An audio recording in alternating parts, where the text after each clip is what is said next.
સ્વાગત છે મિત્રો હેલ્થ એજ્યુકેશન યુટ્યુબ ચેનલમાં. વાત કરીશું આજે લેવાયેલ દ્વિતીય સત્રાંત કસોટી અંતર્ગત ધોરણ 7 વિષય સામાજિક વિજ્ઞાનના પેપરનું સંપૂર્ણ અને સચોટ સોલ્યુશન.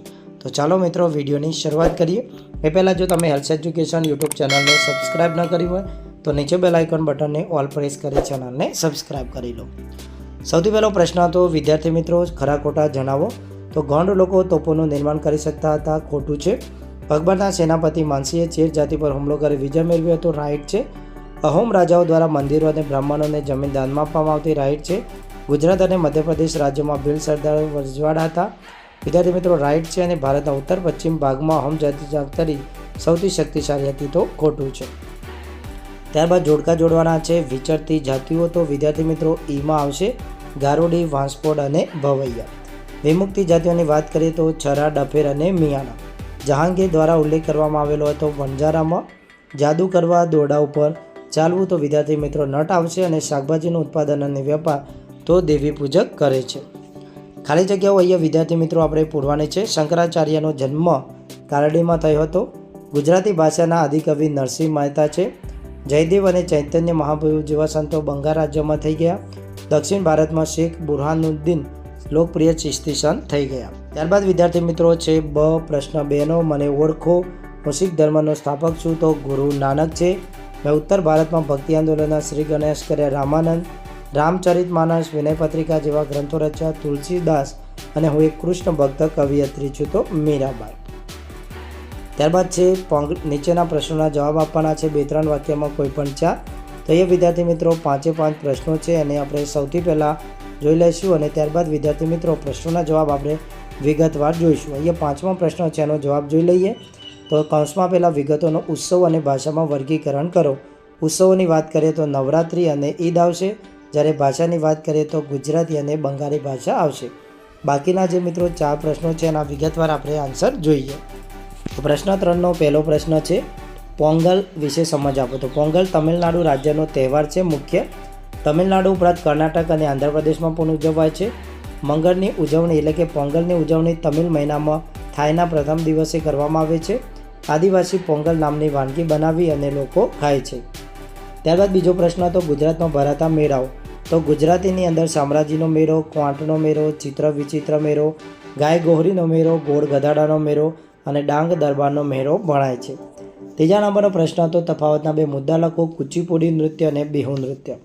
સૌથી પહેલાં કુચીપુડી વિશે વાત કરીએ તો આ નૃત્યનો ઉદ્ભવ આંધ્રપ્રદેશના કુચીપુડી ગામમાં થયો હતો. આ નૃત્યના સ્થાપક વૈષ્ણવ કવિ સિદ્ધેન્દ્ર યોગી હતા.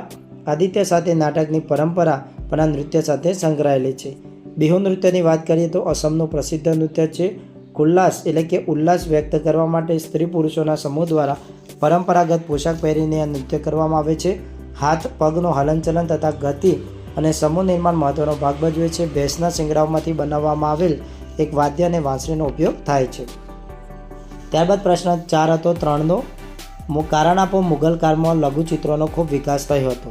તો જવાબ છે મુગલ શાસનકાળમાં લઘુચિત્રોનો ખૂબ વિકાસ થયો હતો, કારણ કે મુગલ બાદશાહ અકબર, જહાંગીર અને શાહજહાંએ કુશળ ચિત્રકારોને પ્રોત્સાહન આપ્યું હતું. સાથે સાથે ચિત્રશાળાઓની સ્થાપના કરાવી હતી.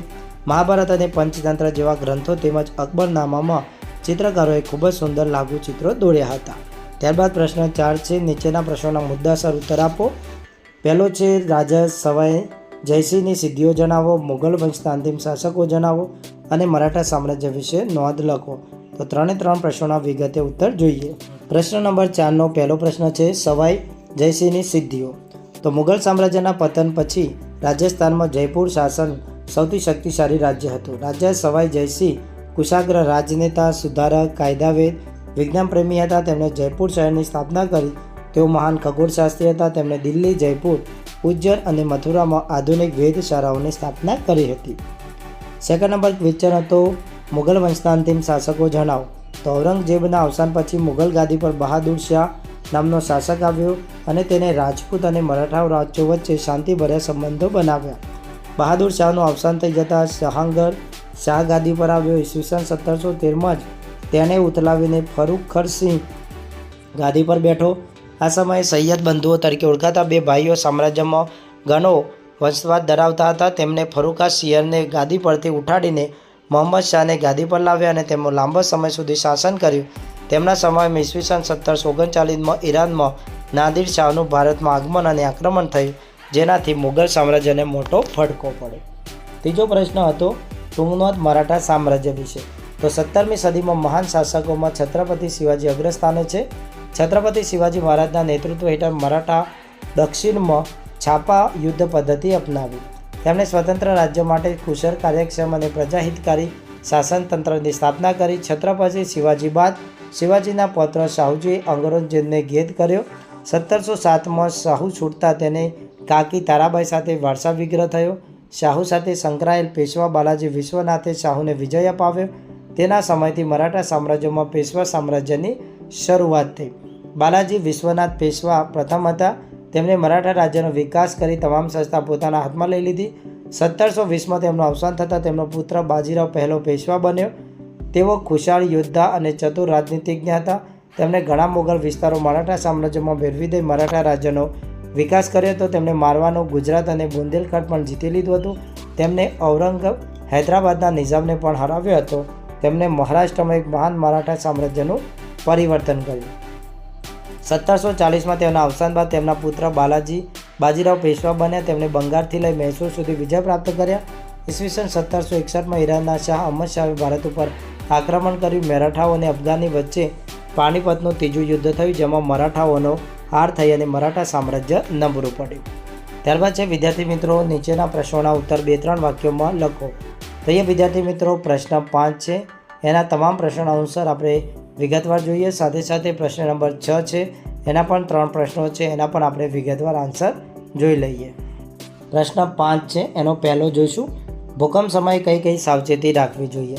તો ભૂકંપ આવે ત્યારે ભાગદોડ ન કરવું જોઈએ. વર્ગમાં હોય તો પાટલી નીચે બેસી જવું.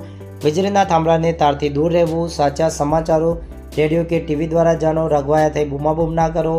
ઊંચા મકાનમાં ચડવા કે ઉતરવા લિફ્ટ ન વાપરવો. ખાતરી કર્યા વિના ઘરમાં ગેસ, વીજળીના સાધનો ચાલુ કરવા જોઈએ નહીં. બીજો પ્રશ્ન છે, તમારા ગામમાં પૂરના પાણી ભરાયા છે, તો સમસ્યા હલ કરવા માટે કયા કયા પગલાં લઈશું? તો મિત્રો, ગામના પૂરના પાણી ભરાયા હોય તો ઊંચાણવાળો રસ્તો હોય તો તેને તોડી નાખીશું, જેથી પાણીનો નિકાલ થશે. નીચા વિસ્તારોમાં પાણી ભરાયું હશે તો મશીન દ્વારા પંચાયતની મદદથી પંપ દ્વારા બહાર કાઢીશું. સ્થાનિક ગ્રામ પંચાયત અને પ્રશાસનની મદદ લઈ પાણી બહાર કાઢવા પ્રયત્ન કરીશું. ત્રીજો પ્રશ્ન છે, વાવાઝોડાથી બચવા તમે કેવા પ્રયત્નો કરશો? તો વાવાઝોડાની ચેતવણી મળતા બંધ વાળના છે. વાવાઝોડાની ચેતવણી મળતા ત્રીજો છે, વાવાઝોડાની ચેતવણી મળતા તમે શું કરશો? તેનાથી બચવા મળતા મિત્રો બારેમાસ બંધ. જવાબ છે, ત્રીજા નંબરનો જવાબ છે વાવાઝોડાની છે. વિદ્યાર્થી મિત્રો, તેનાથી બચવા કેવા પ્રયત્નો કરશો? તો તેની ચેતવણી મળતા બારી ઘરના બંધ કરી દઈશું. જો તમે શાળામાં હોય તો વર્ગખંડની બહાર નહીં નીકળવાનું. જો તમે વાહનમાં હોય તો વીજળીના થાંભલા અથવા ઝાડ દરિયાથી દૂર ઊભું રાખી તેની અંદર રહીશું. બચાવ માટે ઊભા કરાયેલા આશ્રય સ્થાનના વ્યવસાય સ્થાપકોની સૂચનાઓનું ચુસ્ત પાલન કરીશું. પ્રાણીઓને ખીલેથી છોડી મૂકીશું. તે છૂટા હશે તો પોતાનો બચાવ કરીશ. રેસ્ક્યુ જાહેરાતના બોર્ડ કે વૃક્ષો નીચે આશ્રય લેવો જોઈએ નહીં. ત્યારબાદ છે પ્રશ્ન નંબર 4, ગમે તે 4 કુદરતી આપત્તિ જણાવો. તો કુદરતી આપત્તિની વાત અહીંયા મિત્રો કરીએ તો વાવાઝોડું, ભૂકંપ, પૂર, દુષ્કાળ, જ્વાળામુખી, ભૂસ્ખલન, સુનામી અને દાવાનળ. પ્રશ્ન 5, આપત્તિની અસરો જણાવો. તો આપત્તિની અસરોની વાત કરીએ તો ભૂકંપ, સુનામી, વાવાઝોડું જેવી આપત્તિમાં ભારે નુકસાન થાય છે. આપત્તિગ્રસ્ત ક્ષેત્રોમાં રસ્તા, મકાનો ફરીથી બાંધતા વર્ષો લાગી જાય છે. જે પરિવારોએ પોતાના સ્વજનો આપત્તિમાં ગુમાવ્યા હોય છે તેવા લોકોને ભારે શોક અને હતાશામાં ઘેરી પડે છે. જે પરિવારોએ કમાનાર વ્યક્તિ ગુમાવ્યા હોય તેમની આર્થિક સ્થિતિ નબળી પડે છે. આપત્તિમાં જે લોકો કાયમી વિકલાંગતાનો ભોગ બને છે તેમના પુનઃવસનની સમસ્યા ભારે વિકટ હોય છે. ત્યારબાદ પ્રશ્ન નંબર 6, તો એમાં પહેલો પ્રશ્ન હતો જંગલોનું મહત્ત્વ. તો જંગલો આપણને અનેક રીતે ઉપયોગી છે. જંગલોમાંથી મળતું લાકડું, શાક અને સાલનું લાકડું એ રીતે લાકડી તરીકે ઉપયોગી છે. તેનાથી ઘરનું ફર્નિચર બનાવવામાં આવે છે. દેવદાર અને ચીના લાકડામાંથી રમતગમતના સાધનો બને છે. વાંસના ટોપલા, ટોપલી, કાગળ, રેયન બનાવી શકાય છે. જંગલમાંથી લાખ, ગુંદર, મધ, ઔષધિ મળે છે. જંગલમાં રહેતી પ્રજાને જંગલ સાથે આજીવિકા પૂરી પાડે છે. જંગલોના આર્થિક મહત્ત્વ સાથે પર્યાવરણીય મહત્ત્વ પણ છે. જંગલો વિશ્વભરી અટકાવે છે, ભેજ જાળવી રાખે છે, તેમજ વધુ વરસાદ લાવવામાં ઉપયોગી છે. જમીનનું ધોવાણ થતું અટકાવે છે. વાતાવરણમાં ઓક્સિજન અને કાર્બન ડાયોક્સાઇડનું સંતુલન જાળવી રાખે છે.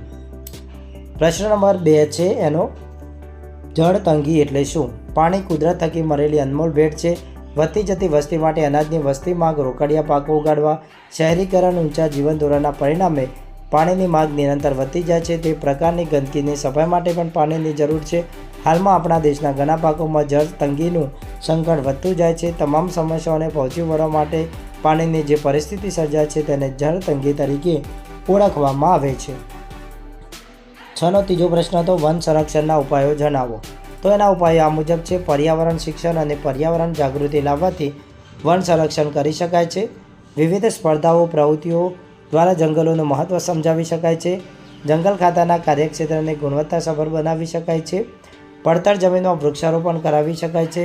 શાળાઓ ઇકો ક્લબની રચના કરી વિવિધ પ્રવૃત્તિઓ કરાવી શકે છે અને વૃક્ષારોપણ, વન મહોત્સવ જેવા કાર્યો પણ આપણે કરી શકીએ છીએ. વિદ્યાર્થી મિત્રો, પ્રશ્ન નંબર 7, નકશામાં નીચેના સ્થળો દર્શાવો. તો વિદ્યાર્થી મિત્રો, આપણે તેનો નકશો જોઈ લઈએ. તો વિદ્યાર્થી મિત્રો, અહીંયા આપણે નકશો તમે જોઈ શકો છો. નકશાની અંદર આપણે સૌથી પહેલાં વિદ્યાર્થી છે નર્મદા નદી.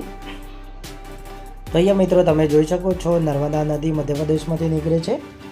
લદ્દાખનું રણ. તો અહીંયા વિદ્યાર્થી મિત્રો ઉપર આપણે જોઈશું લદ્દાખનું રણ. ત્યારબાદ છે રાજસ્થાન. તો અહીંયા વિદ્યાર્થી મિત્રો રાજસ્થાન.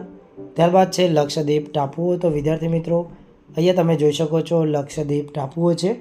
બંગાળનો ઉપસાગર છે અને હિમાલયની પર્વતમાળા છે એ ઉપર દિશાની અંદર અહીંયાથી અહીંયા છેક સુધી પથરાયેલી છે. પ્રશ્ન નંબર 8 છે જોડકા જોડો. પ્રથમ મહિલા રાષ્ટ્રપતિ તો પ્રતિભા પાટીલ, પ્રથમ મહિલા વડાપ્રધાન ઇન્દિરા ગાંધી, પહેલા વિદેશ મંત્રી સુષ્મા સ્વરાજ, ભારતીય મૂળના અવકાશયાત્રી છે કલ્પના ચાવલા થશે. સૌથી પહેલાં છે લતા મંગેશકર, સુષ્મા સ્વરાજ, સરિતા ગાયકવાડ અને પ્રતિભા પાટીલ. પ્રશ્ન નંબર 9 છે વિદ્યાર્થી મિત્રો નીચેના પ્રશ્નોના મુદ્દાસર આપો.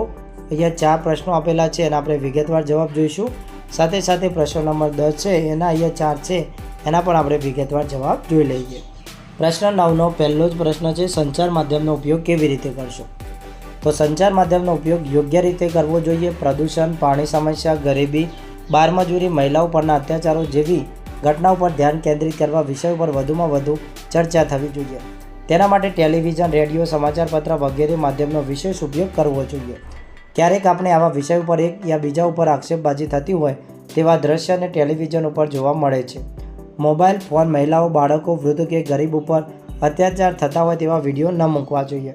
અભ્યાસ કરતા વિદ્યાર્થીઓએ મોબાઈલ ફોનનો ઉપયોગ વાતચીત પૂરતો જ કરવો જોઈએ. તેમાં આવતી ગેમ, ઇન્ટરનેટનો વપરાશ ઓછો અને વિવેકપૂર્ણ કરવો જોઈએ. મોબાઈલ ફોનના પ્રકાશને લીધે આપણે આંખને નુકસાન થાય છે તથા સમય અને શિક્ષણ ઉપર વિપરીત અસર થાય છે. તેથી તેનો ઉપયોગ ઓછો કરવો જરૂરી છે. આમ આપણા રોજિંદા જીવનમાં સંચાર માધ્યમોનું સ્થાન મહત્ત્વનું છે પણ તેનો વિવિધપૂર્ણ ઉપયોગ થાય તે જરૂરી છે. સેકન્ડ નંબરનો ક્વેશ્ચન હતો 9નો જાહેરાતના ગેરફાયદા સમજાવો. તો જાહેરાતના ગેરફાયદા આ મુજબ છે. જાહેરાત પાછળ નાણાં અહીંયા વિદ્યાર્થી મિત્રો નાણાંનો ખૂબ જ ખર્ચ થતો હોય છે અને તેનો ભારણ ગ્રાહકોને ભોગવવું પડતું હોય છે. જાહેરાત કરનાર વ્યક્તિ વસ્તુનો પ્રચાર કરે છે તે વસ્તુ કદાચ પોતે વાપરતા ન પણ હોય એવું પણ બને છે. જાહેરાતના આધારે ખરીદી કરવામાં ક્યારેક છેતરાઈ પણ જવાય છે. ટીવી પર દર્શાવવામાં આવતી જાહેરાત ક્યારેક આપણને અનુભવીએ છીએ કારણ કે દરેક વસ્તુ આપણે ખરીદી શકતા નથી. બાળકો કે વડીલોને અપાવી શકતા નથી એવો અનુભવ થાય છે. આ જાહેરાતના કારણે દેખાદેખીનું ચલણ વધતું જાય છે. ત્રીજા નંબરનો પ્રશ્ન છે સિનેમાથી જાગૃતિ આવે છે સમજાવો. સિનેમા એ શિક્ષણ અને મનોરંજન એક લોકપ્રિય સાધન છે. ફિલ્મ દ્વારા સામાજિક સાંસ્કૃતિક બાબતોનું પણ શિક્ષણ આપવામાં આવે છે. ફિલ્મ દ્વારા લોકોને રહેણી કહેણી, વિચારસરણીમાં પરિવર્તન આવે છે. કેટલાક રીત રિવાજો, માન્યતાઓ, અંધશ્રદ્ધાઓ અને કુરિવાજો, વહેમો સાથે સંઘર્ષ કરવાનો સિનેમાથી શીખવા મળે છે. આથી કહી શકાય કે સિનેમાથી જાગૃતિ આવે છે. ચોથો જવાબ હતો મોબાઈલ ફોન દ્વારા પ્રાપ્ત થતી સુવિધાઓ. તો મોબાઈલ ફોન દ્વારા હાલ સંચારનું મહત્ત્વનું સાધન છે. મોબાઈલ ફોન દ્વારા એક વ્યક્તિ બીજી વ્યક્તિને કોઈપણ સ્થાનેથી વાતચીત કરી શકે છે. મોબાઈલ ફોનમાં ઘડિયાળ, વિડીયો, ઓડિયો પ્લેયર, ટોચ, કેલેન્ડર, કેલ્ક્યુલેટર, રેડિયો વગેરે સુવિધા હોય છે. તેનાથી આપણે રેલવે, બસ અને સિનેમા અને એર ટિકિટ બુક કરાવી શકીએ છીએ. મોબાઈલ ફોનની અંદર વપરાતા ઇન્ટરનેટથી ઘણી બધી માહિતી આપણે પ્રાપ્ત કરી શકીએ છીએ. વર્તમાન સમયમાં અનેક સુવિધાઓ માટે મોબાઈલ ફોન હોવો ખૂબ જ જરૂરી છે. ત્યારબાદ પ્રશ્ન નંબર 10નો પહેલો હતો ગ્રાહક કોને કહેવાય? ગ્રાહકના અધિકારો જણાવો. ગ્રાહક એટલે નાણાં આપી બદલામાં ચીજ વસ્તુ કે સેવા મેળવનાર વ્યક્તિ.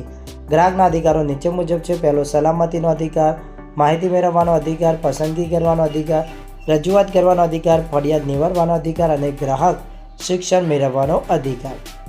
સેકન્ડ પ્રશ્ન છે વિદ્યાર્થી મિત્રો, તો સેકન્ડ પ્રશ્ન અને ત્રીજા નંબરનો જે પ્રશ્ન હતો પ્રશ્ન નંબર 10ના, તો ત્રીજા પ્રશ્નનો જવાબ છે મિત્રો એક જ આવે છે. તો અહીંયા મિત્રો બીજા પ્રશ્નનો જે જવાબ આપેલો છે એ જવાબ તમે ત્રીજા પ્રશ્નના જવાબમાં લખી શકો છો. ત્યારબાદ છે વિદ્યાર્થી મિત્રો પ્રશ્ન નંબર 10નો છેલ્લો, ઓનલાઈન બજાર વિશે સમજાવો. તો બજારમાં ગયા વિના જ આપણે કોમ્પ્યુટર, મોબાઈલ ફોન કે ટીવી પરથી ડિજિટલ પેમેન્ટ કરીને સીધી જ ખરીદી શકીએ છીએ. તેને ઓનલાઈન બજાર કહેવામાં આવે છે. ઓનલાઈન શોપિંગ માટે અનેક કંપનીઓ ગ્રાહકોને સીધું જ વેચાણ કરતી હોવાથી વધુ વળતર આપીને બજાર કરતાં સસ્તા દરે વસ્તુ વેચી શકે છે. ગ્રાહકના ઘર સુધી ચીજ વસ્તુ સીધી જ પહોંચી જાય છે, જેના લીધે તેનો ઉપયોગ વધુને વધુ થઈ રહ્યો છે. તમે પણ ઓનલાઈન ખરીદી કરી જશે. તો વિદ્યાર્થી મિત્રો, આ હતું ધોરણ 7નું સામાજિક વિજ્ઞાનનું પેપર અને તેનું સંપૂર્ણ અને સચોટ સોલ્યુશન. મળીએ વિદ્યાર્થી મિત્રો નવા વિષયમાં પેપર સોલ્યુશન લઈએ, તેમજ ધોરણ 3થી 8ના તમામ વિષયના પેપર સોલ્યુશન મેળવવા માટે અમારી ચેનલને આજે સબસ્ક્રાઈબ કરો.